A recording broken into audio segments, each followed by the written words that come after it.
then.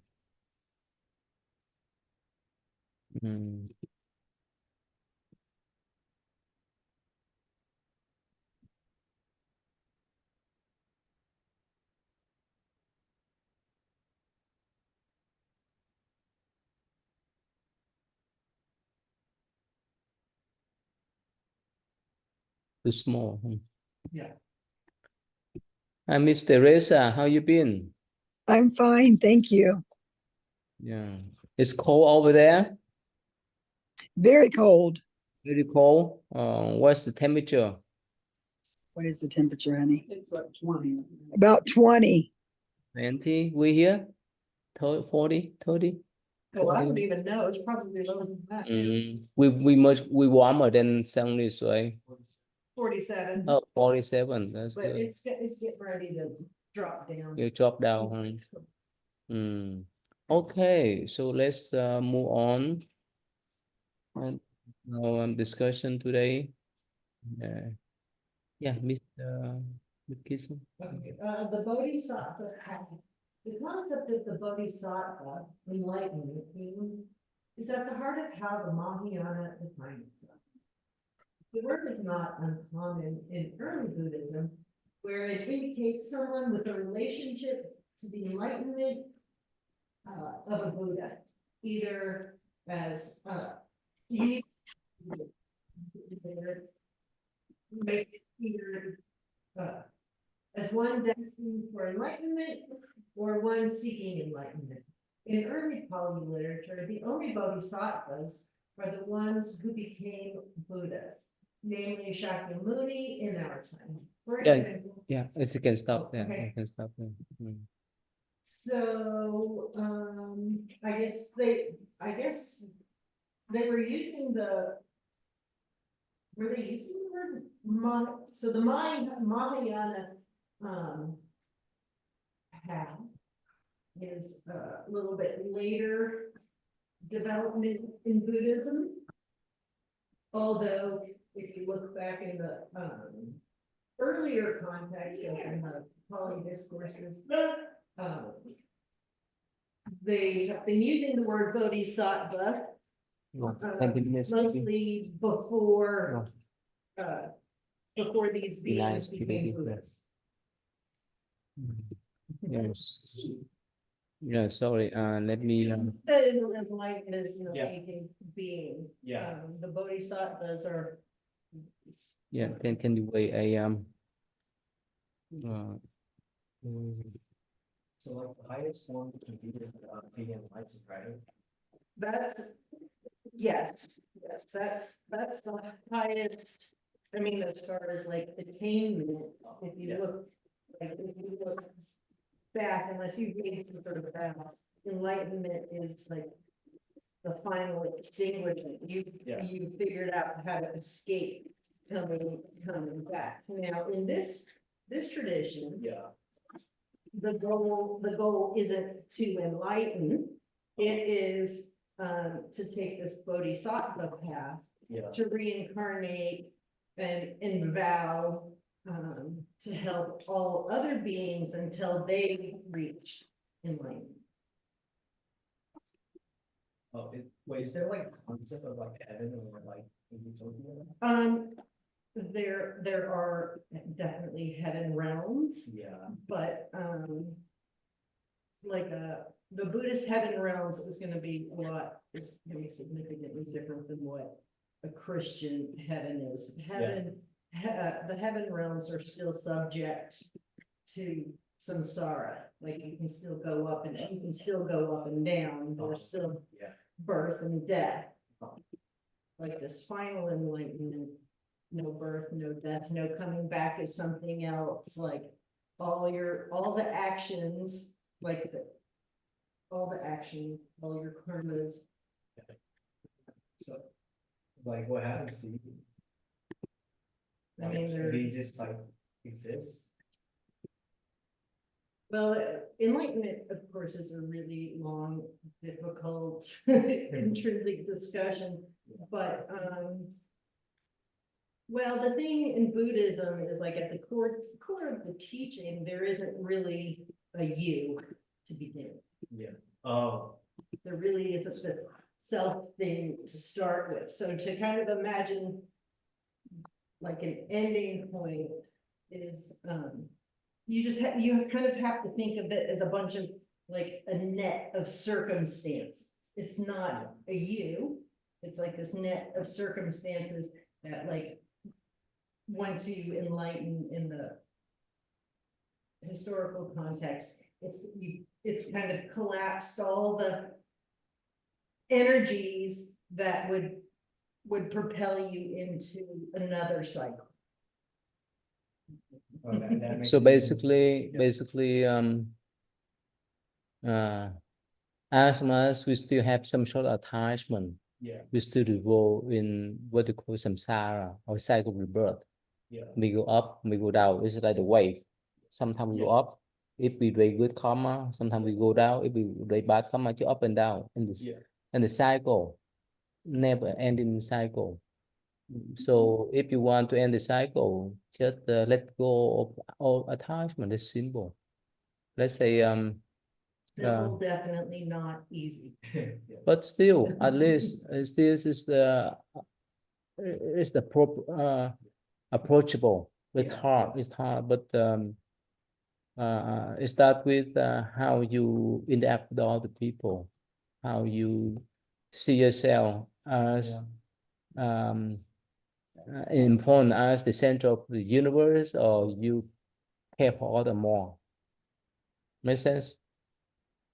Yeah, I see. Wait, so like if you are like enlightened, right? She just said like you basically you can't Well, go- that's so far off in, like, future lifetimes for Yeah. us. But up to now, Yeah, in I a more wouldn't- practical sense. Yeah, I wouldn't worry about enlightenment. Chances are you're never gonna meet an enlightened person. Okay. So, Yeah. so that's high up. Yeah. So, like, so when you talk about an enlightened being, you're talking about a very rare individual. So are we just like all waiting to be enlightened then? Or- Yeah. Oh, Miss Teresa, you hear? Yes, What do you think? What do he you think? said, are we all waiting to be enlightened? Yes. I think if we have enough merit and I think if we have enough merit, we are fortunate enough to have come in contact with the Buddhist path. And if we have enough if the causes and conditions are correct in this lifetime and developed, then we have come into contact with the path. And then we are trying to become enlightened. But there are many people that the merit and the causes and conditions are not developed so that they even know about Buddhism. But as Buddhists, yes, we are not just waiting, but working towards enlightenment. Yeah. And Stephen, you want to give some input about this question? What do you think? Mopaktai. Yes, enlightenment, just like Ms. Kirsten there just mentioning there, it's very hard for us normal, just lay person, we call it, like normal human being, we're trying to practice or learn more about Buddhism. Because just like Tay was mentioning, how everything around us, we are always you're attaching to something, you're wanting something. You're always going to be comparing yourself to someone else. Oh, he is so smarter than I am, so I'm going to work much as hard to become smarter, make more money. I'm going to be a CEO, make $2 million by the time I turn 30. But then you really think about it, is that the point of living? You need to be more interdependent around everything, and not just only to help yourselves, but try to learn to help others as well without expecting anything in return. Those are the type of merit or karma or good deeds that you want to try to do as much as possible. But then again, just like all of us are saying, as a human being, it's kind of so hard to do that. Think in that mindset of think of others ahead of you, in another sense. But if you're able to, then you're going to approach getting closer and closer to pretty much enlightenment. And that's all of us want to get there. But it's, very difficult. Mofate. I hope that makes sense. No, let me explain to you. Enlightenment based on whether we have happiness or we endure suffering. Yeah. So uh, let's say uh, let's say some of your friends invite you to have a pizza or ice cream. So if you recognize you have two, let's say basically we have two attitudes. Yeah. One is that, oh, you love that pepperoni pizza, whichever pizza you really love. Yeah. You're attached to that. Yeah. But what happens if some of your friends come and take some of them? Make sense? You be angry. Then you don't You get see it. that? Yeah. That's one attitude. Another attitude is that you say, oh, well, whichever, whether it's just pepperoni pizza, cheese pizza, it's just pizza. It's just the food. Yeah. So if they come to take it, that's okay. Yeah.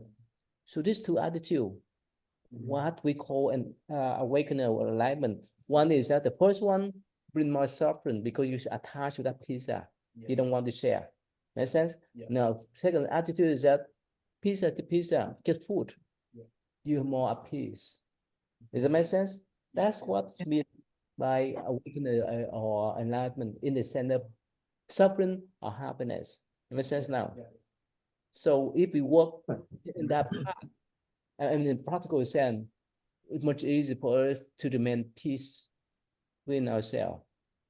And when we have that type of peacefulness and calmness, we have the wisdom, and we work on the path so that whichever thing happen, just happen, we can accept and we move on. Otherwise, if we just stuck with this mind, this job, good, bad, and so forth, we bring the suffering for ourselves. Make sense now? Yeah. But if we let go of our ego, or if we see, oh, get the food, get the clothes, get the conversation, it's much easier for us to move on in our life. So let's go back to what we call the pure nature, or self nature, or the Buddha nature, that go beyond duality, good, bad, like this life. So that's what we call if we live with a pure nature, that's what enlightenment about. Make sense now? Yeah. It's like, it's a stabilized, somebody that's enlightened or very awakened or higher up. They can accept the awareness of all of this. They can go up and down, and they are still, Like not phased. yeah, well, the word is equanimity. Uh-huh. They're not happy about it, they're not sad about it, they peacefully understand it. Yeah. So it doesn't matter what is going on out here, this is stabilized, and of course, realize that there's so much more than just that. It's somebody that can hold the entire picture. That's called enlightenment awakening. That's simple. Like you watch the scene, like you watch the movie, right? After you step out of the movie theater, you understand what it's about.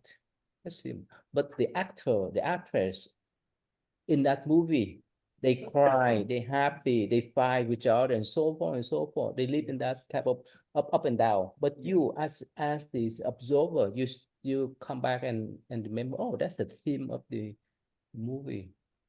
That's simple. You observe them. That's why you know what's going on there. You not participate in that type of crisis. Make sense now? It's easy. Yeah, we explain in more practical sense. Yeah. Okay. So and Stephen, yeah, you want to say something? Yeah, no. And Stephen, can you do next one, please? For Yes, example. Mofate. For example, in the Theravada tradition, which counts as many as 24 or 27 previous Buddhas, Siddhartha Gautama is said to be the fourth Buddha of this epoch, and Maitreya would be the fifth. Every epoch or kalpa lasts for millions of years, and the appearance of Bodhisattva or Buddha is an exceedingly rare occurrence. Yeah, you can stop there. Yeah.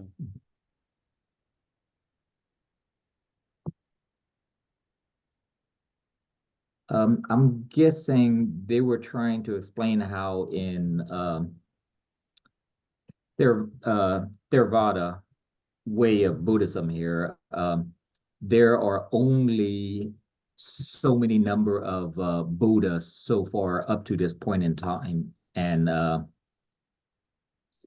think 27th was the previous Gautama, and then of course the fourth Buddha here would be the.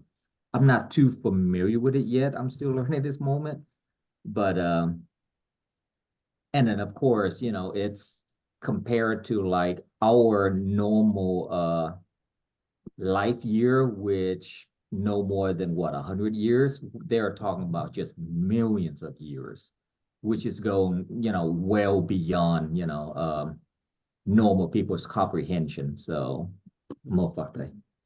Yeah. So basically, in the Theravada tradition, it's conservative condition. They mentioned that they have, I believe, only one Buddha, or even they have only 24 to 27 Buddha in the past. And so the current Buddha is the fourth one in this compass approach. But in Mahayana tradition, no, it's limitless Buddha in the past, limitless Buddha in present, limitless Buddha in future. The number is limitless, a bit different. So, Ms. Teresa, what do you think? Which one is more logical? Which one is more understandable? In the tradition, by they name by number, they count by number, but in the Mahayana, it's limitless. What do you think? I'm going to say, for my personal, what resonates with me the most is the Mahayana, that it's limitless. Yeah, it just makes sense. What do you think, Miss? What I mean, like that says, a Buddha is a very, very rare, a fully awakened being is a very, very rare thing to come about. Now, whether there are millions of them or 5 of them, or that's really not a concern to me, because if from my point of view, of course, I'm not looking for the Buddha out there. I look for the Buddha here. That's just so to me, that's so pedantic, whether there's 1, a million, limitless. That's not important, because I'm looking for the Buddha here, not. But talking about the number, right? This is not one. Of course, having a Buddha is still rare. It's very rare. We have to accept that it's rare. But the exact number is, I mean, first of all, how are you going to quantify that? Second of all, if you do quantify that, how is that going to change your path? Yeah.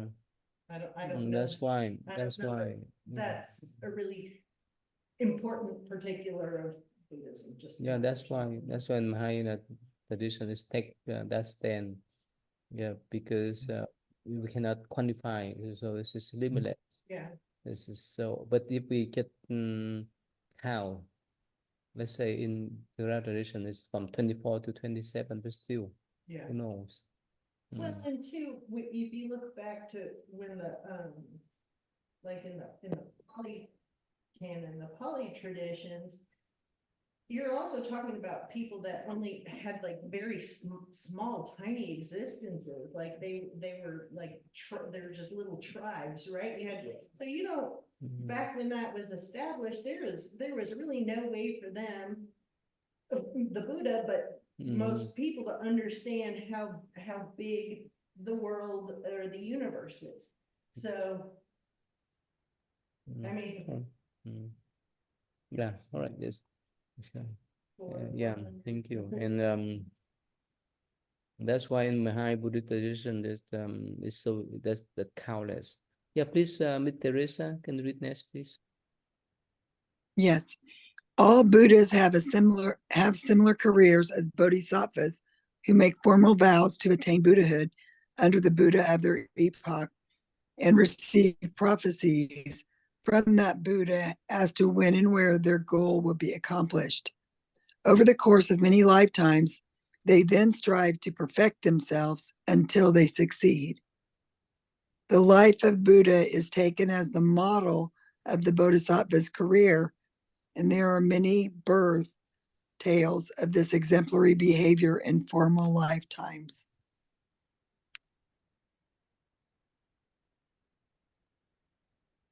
Is that it? Yeah, can you summarize, please? I think it's saying that a bodhisattva, all bodhisattvas take the same vow and for the same purpose, and it's to model or live their life modeled after the behavior of a Buddha. Mm. And it takes many lifetimes. That's what I got from it. Yeah. Yeah. So, Miss. Well, yeah, at some point, like Shakyamuni, so the Jataka, that's what these birth tales are accounts of his previous lifetime before he fully awakens. And so if you look back in his previous lifetimes, you see this awakened being coming to fruition and coming back with this like exemplary behavior, selflessness. So you see that lifetime after lifetime. So one of the things, particularly in Mahayana or Vajrayana Buddhism, is to take that bodhisattva path to, of course, eventually awaken when everybody else awake. Like you vow to stay here and help everyone. So that's the main thing. And you'll see that the Buddha in the Mahayana text is often referred to it, or Shakyamuni Buddha is often referred to in Mahayana text as the Bodhisattva. Không work like that. Where's the other Right, baby? so the Bodhisattva in the context of our current Buddha, right? That's Shakyamuni Buddha. Many lifetimes before he fully awakened, he had made this vow to keep coming back and helping. So is he like still in the protocol? No, so that the Shakyamuni Buddha, the historical Buddha, Yeah. according to the Theravada tradition, is completely extinguished. He was just a person, a teacher, he left the path, prescription to end your suffering. That was his role. But in the later developments of Buddhism, the Shakyamuni Buddha also has some sorts of other qualities, more celestial or godlike qualities.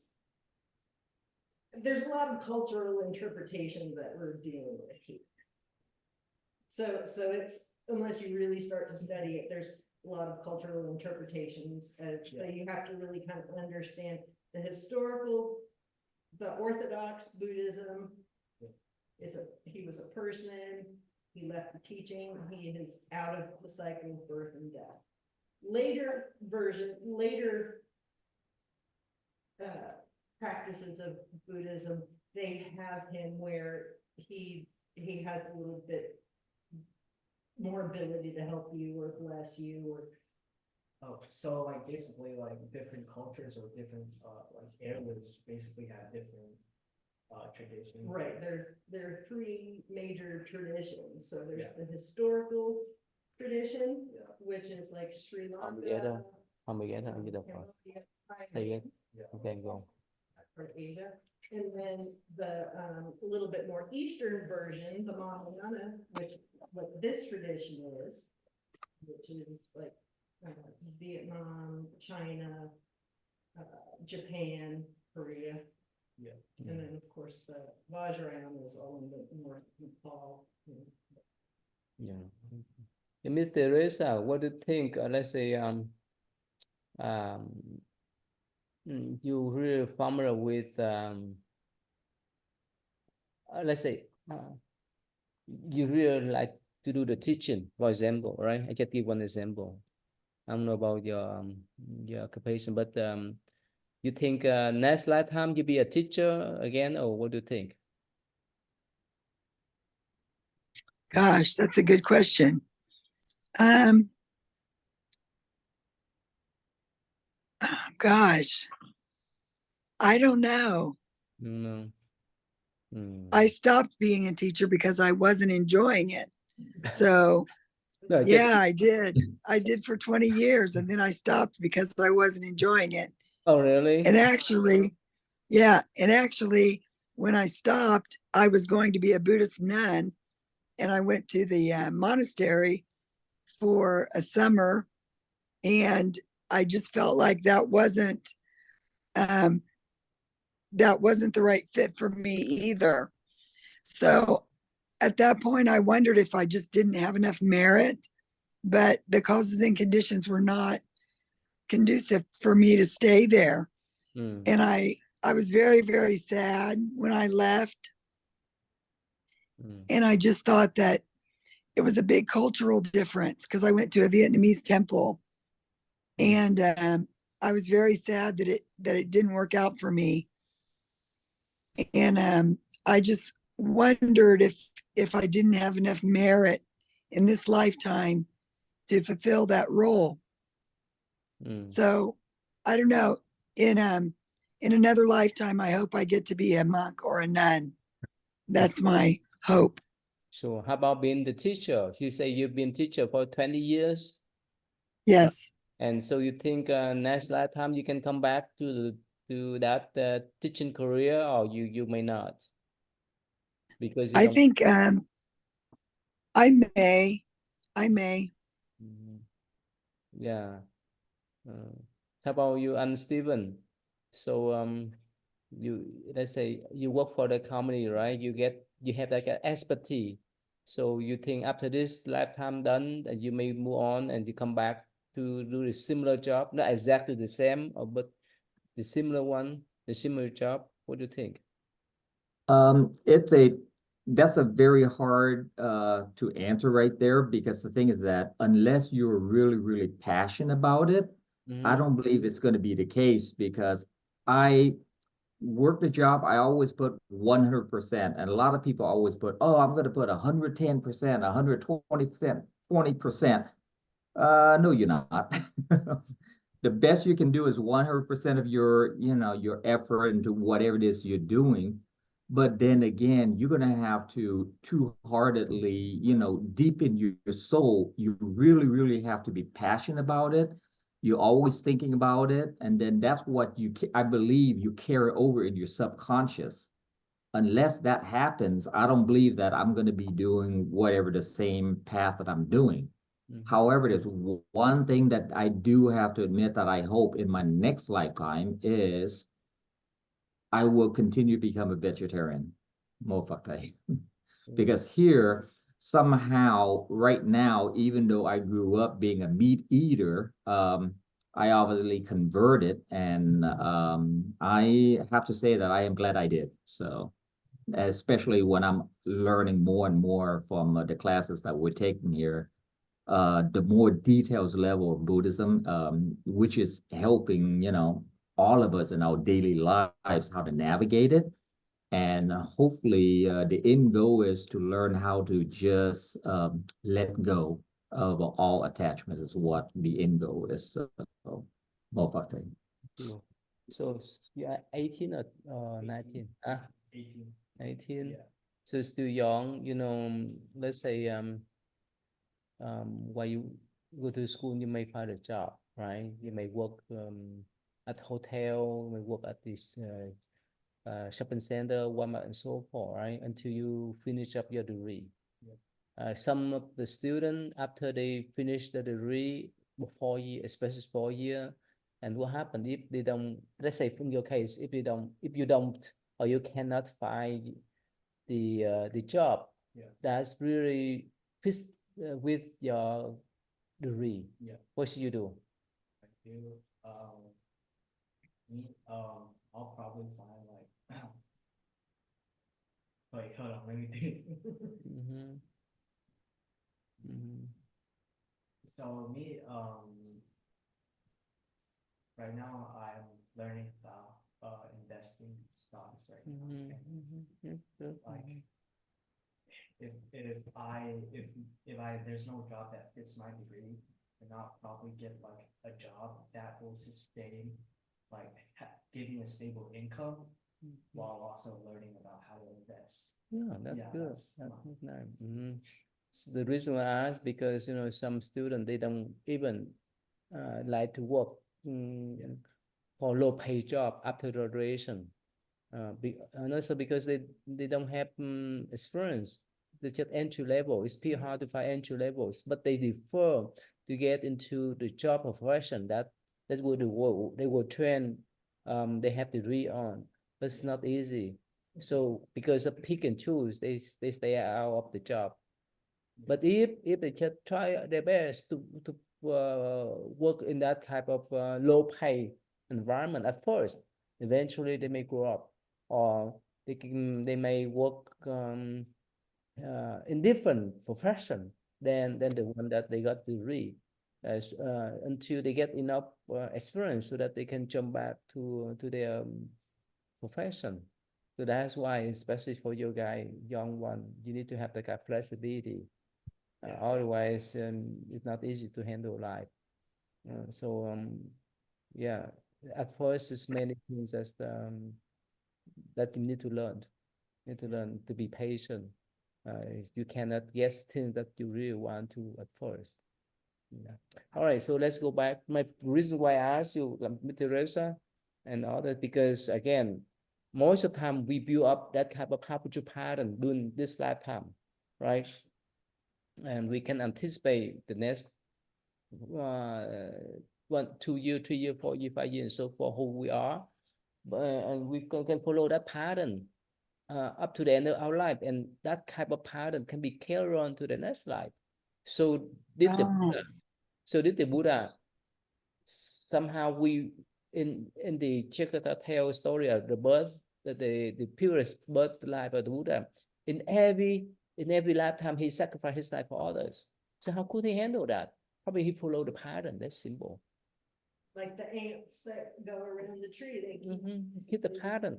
So that's why, as until soon as you break that pattern somehow, or yeah, collapse that, Yeah. those patterns, you're gonna keep coming back and doing the same thing again. that's why. And Stephen, if you have the passion, if you really know the benefit of being veteran, definitely next lifetime there's possibility that you would not touch the meat at all, right? Because you have the type of concrete thought or the passion or understanding from now until the end of your life, right? And after that you can carry Yes. on. So that's why as much we build up certain type of pattern, whether it's good or bad, to become part of our life, part of our other people say our nature, but actually a part of our habitual pattern. That's why mm, it's so important to build up the good Right. habitual pattern, not the bad one, like smoking, drinking, gambling, and so forth. Your good pattern, and I explain this to people a lot about exercising too. Like I go to the gym 5 days a week. I have done that for years. It is mentally harder for me to choose to not go to the gym than it is to go to the gym and lift weights. Now, yes, it really would be easier just to sit at home or do something else. But since I have that pattern, like mentally, I'm like, oh, I need to go, and so those good habits really long term will help you out. Yeah, and Stephen? Oh, so Thay, I want to, sorry, one more comment earlier when you were asking about the different job, especially for younger kids who just graduated to become an engineer and everything, and then when you're going in nowadays, you have to remember getting a job there, the high-paying job. Everyone always wants experience. Now, the question is that not only that, but when you do that, you also have to understand how to compromise, be able to do almost anything. Just start out, just like Tay was saying, take a low paying job that has nothing to do with your education. Once you get used to that, you're going to get better and better as an employee. And then who knows, maybe you're going to jump into a totally different field that is suited for you much better than what you went to school for. And you're going to contribute more helpful for yourself and also for the community and everyone around you. And that's the one thing that you want to jump on. Not just for an example, there's a other where people is like going for engineering or something high level. Oh, I'm a lawyer, I'm a doctor. It's more of a status. What, are you going to be looking down at others just because there's no more engineering job? Is that the only thing you're going to look for is engineering? What happens if you can't? So are you going to not work? Are you not going to not feed yourself, not feed your family? What now? So that's the kind of like the other form of attachment is status and all that kind of stuff, which we try to get away from. So, Mofate. Yeah, so yeah, the reason I bring up this one because it's so important that we need to break that pattern, and especially in the Mahai tradition, the pattern is not, it doesn't come from nowhere. It comes from our dedication, passion, and understanding. And in the let me show you of this one here. In the 10 vows of Samatapara, it say that when we're done with this lifetime, everything's gone. We cannot bring money, we cannot bring the wealth, we cannot bring anything with us except our vows. Yeah, I was taught in the Theravada tradition that noble wealth does not, like you carry your noble wealth, your dharma with you. Um, so that's one thing that can't be taken away from you is your merit and your understanding of the dharma and all that. But that goes on. But your money, your looks, your whatever your attachments are Yeah. gone once you check. So that's why in Mahayana Buddhist tradition, making the vow is so important. Mr. Teresa, you know that, right? Yes. What mean by why making the vows, the proper vows is so important. Why is that? What do you think? I think that making vows is a statement that's taken very seriously. And once you make the vow, then you're supposed to stand by those vows. And it's just a very serious statement that you make. Yeah. What do you think? What do you think? Why in Mahayana Buddhist tradition, making the vow is so important?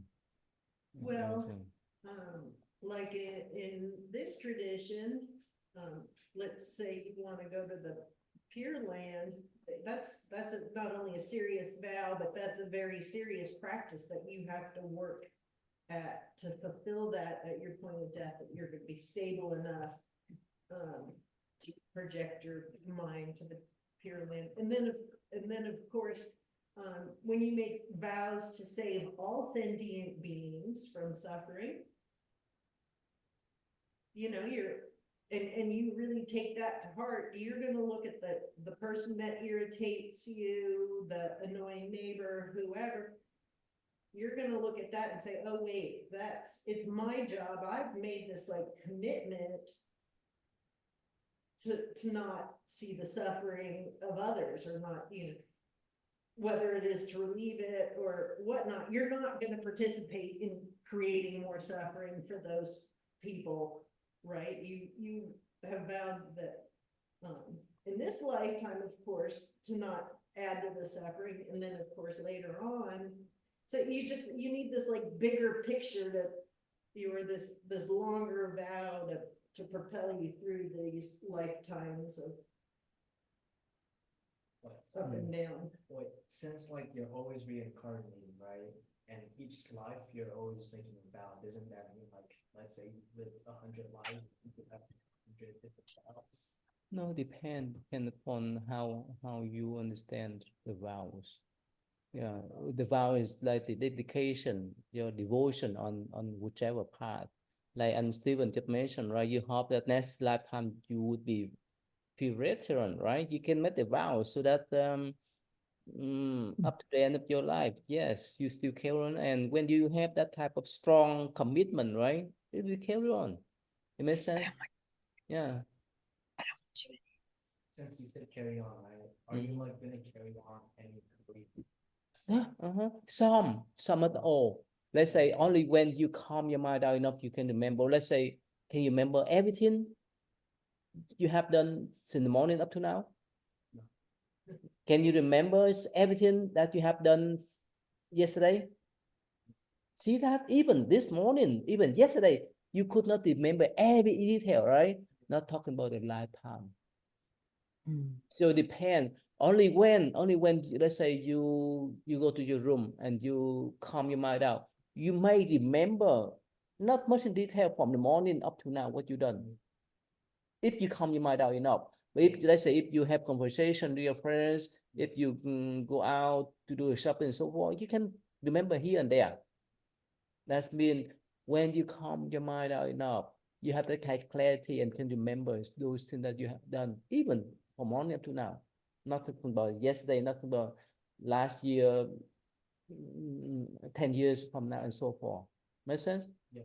So that's why is that the evidence depend upon how pure, how clarity our mind is. When they say kids are able to access that a little better, first of all, because it's not as far away. And that they're, like, older we get, the more obstructions and the more filters we kind of put into this screen. So that's why they say very often little kids are able to remember those things, or, you have monks that are able to like really settle down the mind and concentrate and to be able to let that stuff come through, because it is technically always there, just do you have access to it? So one way to have access is whether it was closer to when that happened, or if your mind and your concentration is clear enough to be able to access, your mind. Yeah, that's why in Mahayana Buddhist tradition, one more times, making the vows, the red vows, the ultimate, sorry, the ultimate vow is to become Buddha. But the realist one is the Bodhisattva vows, to help others. When you can make that kind of vow, that imprint in your consciousness, subconsciousness, that will help you to carry on, just say from now until the end of your life.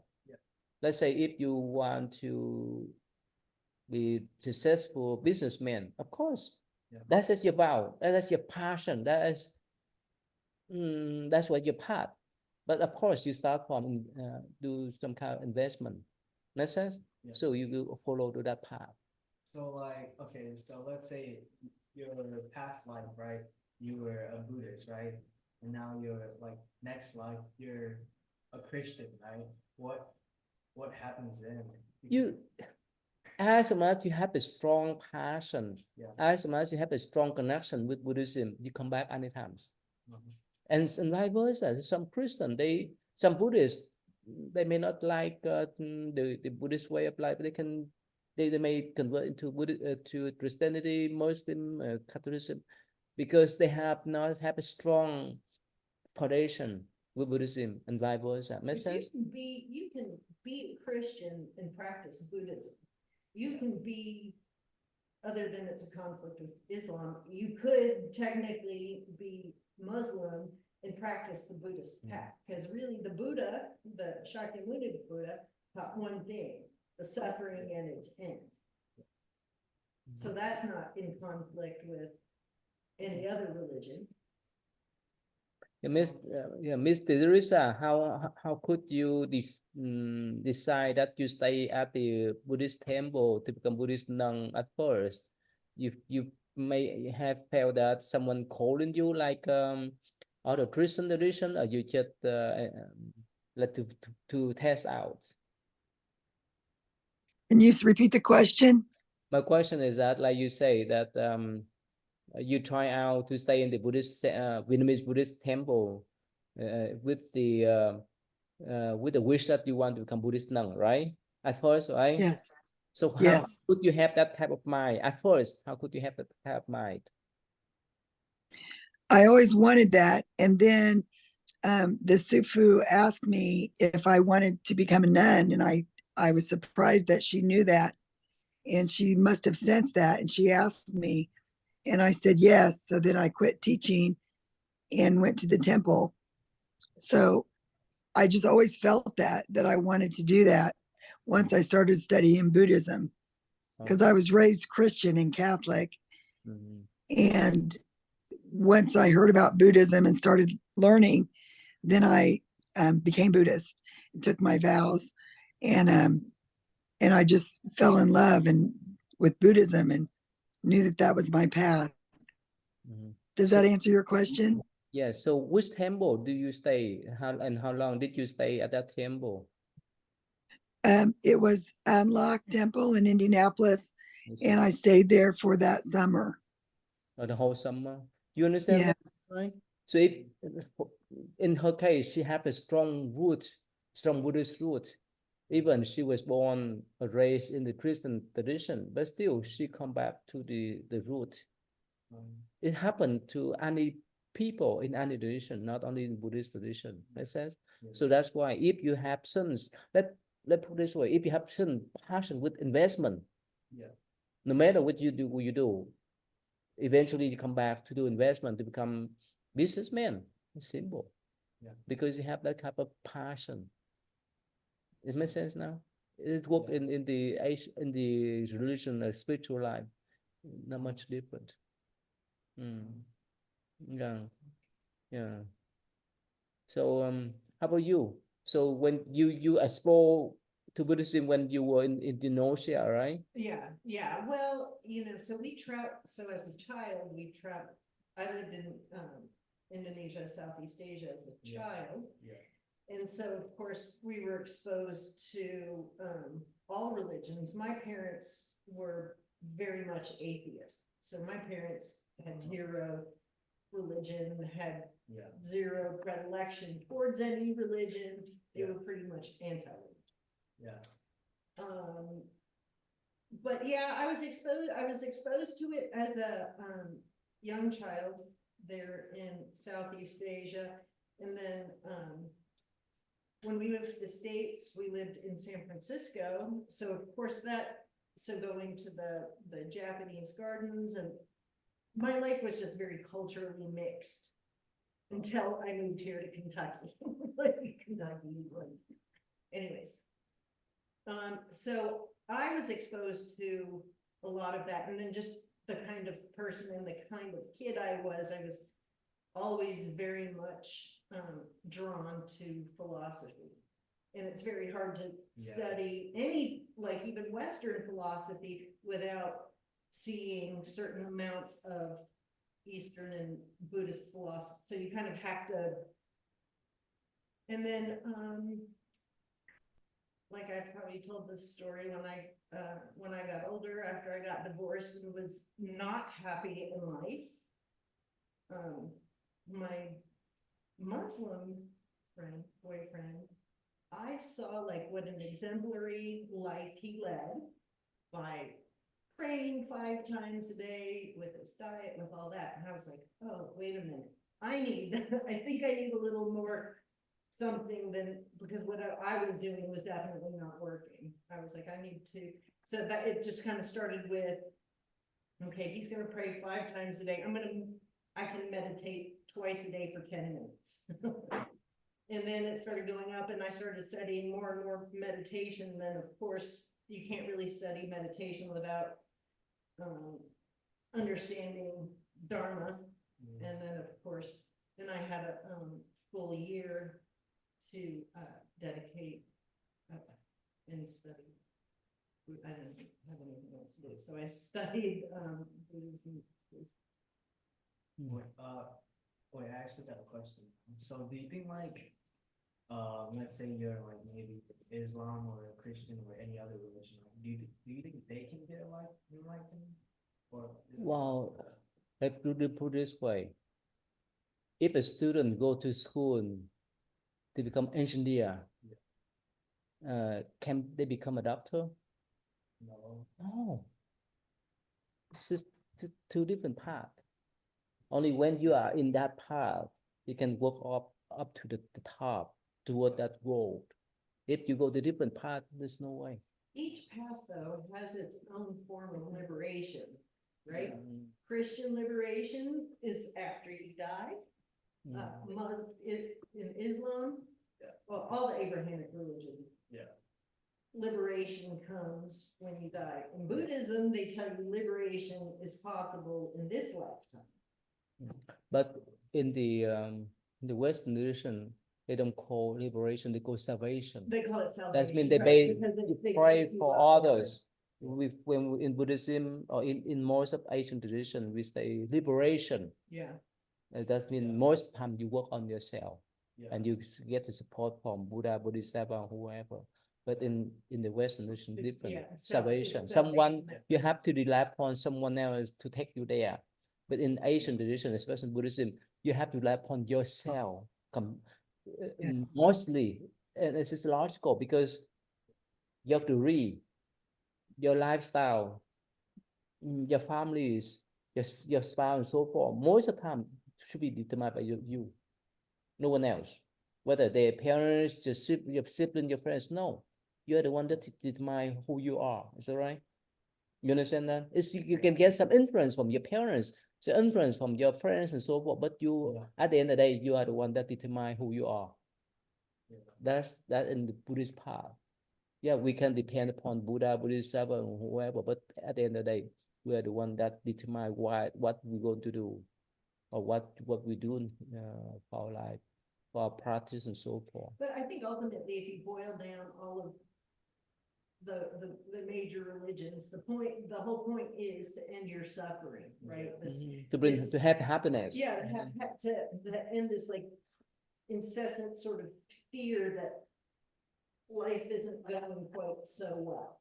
How do you stabilize the fear of death, the fear of not having whatever, all your fears? So all of those paths have that. Now, whether it comes from God or whether you're able to do it yourself, that's a decision. Okay. Yes, let's go back to our discussion today.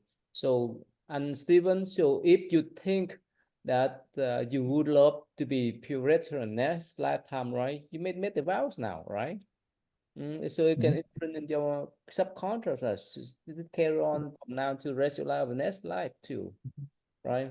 And So then also, not only that, whatever vows you do, I feel that true-heartedly in this particular lifetime, you also have to do your best to also apply to your daily life and practice it, not just vowing it, of course, and then just do the best that you can in just vowing and then, of course, practicing as well. So vow is just like the path that you lie down for yourself. correct. And of course, you have to go on that path. Without the path, right? Let's say before you go out to drive, and if you don't know where you're driving, you waste your energy, you waste your gas, right? So you have to know what you're going to drive to, from the temple, from your house to your work, to your school and so forth, right? You write out a path. That before they build the temple, the house, they have the schematic plan, right? So like Mr. Reza, right? If you wish to become a Buddhist monk, and then next lifetime you make that vow now, right? It's imprinted in your mind, so that when you're done, it carry on, and that's why I want to bring back. That's why Second Buddha in his many past life, because of his vows, whenever he come back, he can sacrifice his life for others. So we can do that way too, to make that type of vows. Right? So that's why in Buddhist in Buddhist tradition, making the vow, Buddhist vow is so important. Let me give one example. One of the minor vows is say that let's say if someone need our help in emergency case, whoever, whether our friends or whoever, so they call us, and they are emergency cases. They need our help. But if we have ability to help them, if we have the time to help them, and so forth, if we reject that type of request, we violate that minor. So somehow this kind of bodhisattva vows help us to draw the pattern of helping others. Yeah. Whether they call us for help or we're willing to help, eventually become part of our habit. That's one of the beauty of my bodhisattva vows. That's in my tradition is so important. And also, and Stephen, in one of the minor bodhisattva vow is that yes, we would not consume any meat. That's one of the minor vow too. Yeah, I just And that's why I was so surprised that our daughter Sabrina made the choice. Yandel mentioned that you were going to be doing, bodhisattva vows this spring. No, not a sprint, probably toward the end of the year or not yet. I have not settled out the schedule yet. You understand now, right? The vow is so important. Yeah. Miss Teresa, you see, especially in my higher position, right? Making the vows, the proper vows to rescue billions and millions, to reach to the Buddhahood. That's ultimate goal. But in the practical sense, we make those kind of vows to reshape ourselves in certain pattern, Buddhist pattern. Buddhists have a pattern, and we will not be astray from other pattern. Make sense now, right? Yes, yes. So Thank you. Yeah, you have the chance to read that Bodhisattva vows yet? Not the complete thing, Wow. he and I have talked about it, but Okay. I don't think he's mailed me all of them. All right, I can send to you Yes. that. All right, so thank you. Let us finish up today. Thank you. Yeah, thanks for having those type of questions. Thank you.